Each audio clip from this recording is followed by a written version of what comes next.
পর্বতাসন করার সময়তে তোমরা গোড়ালিটাকে আমাদের মাটিটা দিয়ে ধরার চেষ্টা করবে, আর পাছাটাকে পিছনের দিকে নিয়ে যাবে, কোমরটাকে পিছনের দিকে নিয়ে যাবে।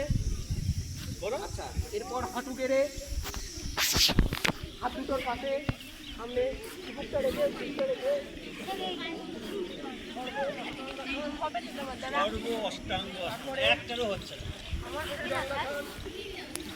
তোর হচ্ছে দণ্ডাসনের পরে পর্বতাসন। উল্টো পাটা সামনে নিয়ে চলে আসবে, যে পাটা আগে দিচ্ছে তার আগে।